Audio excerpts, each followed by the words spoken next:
Hi friends, இன்னைக்கு நம்ம என்ன பார்க்க போறோம்னு பார்த்தீங்கன்னா சதவிகிதத்துல இருந்து சில கணக்குகளை பார்க்க போறோம். அதுக்கு முன்னாடி சதவிகிதம்னா என்னன்னு உங்களுக்கு தெரியணும். சதவிகிதம் என்னன்னு பார்த்தீங்கன்னா 100க்கு எவ்வளோன்றதுதான் சதவிகிதம். இப்போ உதாரணத்துக்கு பார்த்தீங்கன்னா 5% கேள்வி கேட்கறாங்கன்னா அதை நம்ம எப்படி எடுத்துக்கணும்னு பார்த்தீங்கன்னா 100க்கு 5ன்றது 5%. இதே 20% அப்படின்னாங்கன்னா 100க்கு 20ன்றதா அதனுடைய சதவீதம். இதை நம்ம இப்படிதான் எழுதுவோம். இதே தொகையில கொடுத்து அதிகமா இருந்ததுன்னா அது எளிமையா எப்படி போடுறதுன்ற இந்த வீடியோல நம்ம பார்க்கலாம் வாங்க.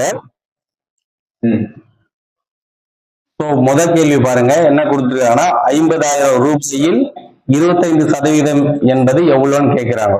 இந்த மாதிரி கணக்கு வந்தா எப்படி போடுறதுன்னு பாத்தீங்கன்னா கொடுத்துக்கிற தொகையை எடுத்து நம்ம அப்படியே எழுதுறோம். எவ்வளவு கொடுத்துருக்காங்கன்னா தொகை 50,000 கொடுத்துருக்காங்க. அதுக்கு 25%ன்றது எவ்வளவுன்னு கண்டுபிடிக்கணும். அந்த சதவீதத்தையும் நம்ம எடுத்து எழுதிடும்.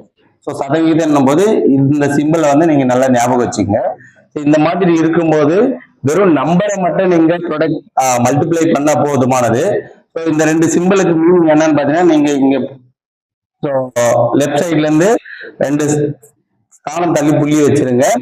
புள்ளி வைக்கும் போது என்ன ஆயிடும்னா இதோட நம்ம கட் பண்ணிடலாம் கூட. இந்த 2 0 நம்ம எடுத்துக்க தேவையில்லை. அப்ப மீதம் இருக்கிறத பாத்தீங்கன்னா இந்த நம்பர்ஸ் தான்.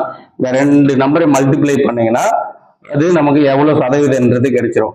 5 × 25 மல்டிப்ளை பண்ணீங்கன்னா 125. இந்த 2 0 இருக்கிறத நம்ம அப்படியே சேர்த்துறோம். அப்போ 50,000த்துல 25% என்பது எவ்வளவுன்னு பாத்தீங்கன்னா 12,500. முதல் கணக்கு மாதிரியே தான் இப்போ ரெண்டாவது கணக்கு பார்க்க போறோம்.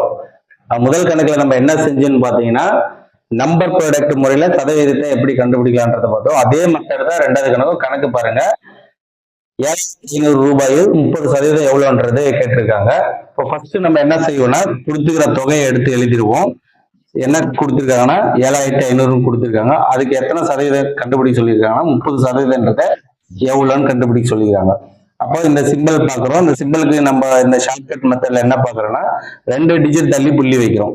2 டிஜிட் தள்ளி புள்ளி வச்சுட்டோம்னா நமக்கு இந்த 2 0 தேவையில்லைன்றதுதான் அர்த்தம். இப்போ இருக்கிற நம்பரை மல்டிப்ளை பண்ண போறோம். 3 × 75 மல்டிப்ளை பண்ணோம்னா 225. இந்த சைடு பாக்குறோம் ஏதாவது 0 இருக்கான்னு பாக்குறோம். அப்படி 0 இருந்தா நம்ம ஆட் பண்ணிக்கிறோம். இந்த சைடு எதுவும் 0 இல்லை. இங்க ரைட் சைடு பாக்குறோம் 0 இருக்குன்னா 0 இருக்குது. அப்ப அந்த 0வை ஆட் பண்ணிடும்.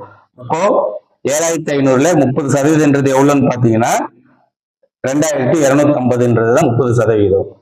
சேம் மெத்தட்ல மூணாவது சம் பாருங்க. மூணாவது சம் என்ன கொடுத்திருக்காங்கன்னு பாத்தீங்கன்னா 15 ரூபாயில் 150% என்பது எவ்வளவுன்னு கேட்டிருக்காங்க. வழக்கமா நம்ம என்ன செய்வோம், கொடுத்துக்கிற ரூபாயை எடுத்து எழுதிக்குவோம் 15 ரூபாய். அதுக்கு எத்தனை சதவீதம் கண்டுபிடிக்க சொல்லியிருக்காங்க 150% கண்டுபிடிக்க சொல்லியிருக்காங்க. 150 போட்டுட்டோம். சதவீத சிம்பிள் அப்படியே எழுதிக்கிறோம். இந்த சதவீத சிம்பிளுக்கு என்ன மீனிங்னா 2 டிஜிட் தள்ளி புள்ளி வைக்கிறோம். 2 டிஜிட் தள்ளி புள்ளி வச்சாச்சு. இப்ப அடுத்து நம்ம என்ன ஃபாலோ பண்ண போறோம்னா இருக்கிற நம்பரை மல்டிப்ளை பண்ண போறோம். இந்த சைடு 15 இருக்கு, அந்த பக்கம் 150 இருக்கு. 2 மல்டிப்ளை பண்ண போறோம். ஃபர்ஸ்ட் 15 × 15 மல்டிப்ளை பண்ணோம்னா நமக்கு என்ன கிடைக்கும்னா 225ன்னு கிடைக்கும். இந்த லெஃப்ட் சைடு பார்க்கும்போது 0க்கு அப்புறம் 0 இருக்கிறதால இந்த 0 நம்ம அப்படியே ஆட் பண்ணிக்கிறோம். இதுதான் ஆன்சர். இது ஆன்சர் கிடையாது. ஏன்னா சதவீதம் போது நம்ம ஃபர்ஸ்ட்ல என்ன செஞ்சிருக்கோம்னா 2 ஸ்தானம் தள்ளி புள்ளி வச்சிருக்கோம். அதனால வந்துகிற ஆன்சர்ல நம்ம என்ன செய்யணும்னா 2 ஸ்தானம் தள்ளி புள்ளி வைக்கிறோம். இப்ப 2 ஸ்தானம் தள்ளி புள்ளி வச்சோம்னா 15 ரூபாயில 150% என்பது எவ்வளவுன்னு பாத்தீங்கன்னா 22.5ன்றதுதான் அதனுடைய சதவீதம். ஃப்ரெண்ட்ஸ், இது வரைக்கும் நம்ம 3 சம் பார்த்திருக்கோம். அந்த 3 சம்முமே ஒவ்வொரு கான்செப்ட்ல நம்ம போட்டிருக்கோம். இதே மாதிரி உங்களுக்கு ஒரு 4th சம் ஹோம்ஒர்க்கா கொடுக்குறோம் நாங்க.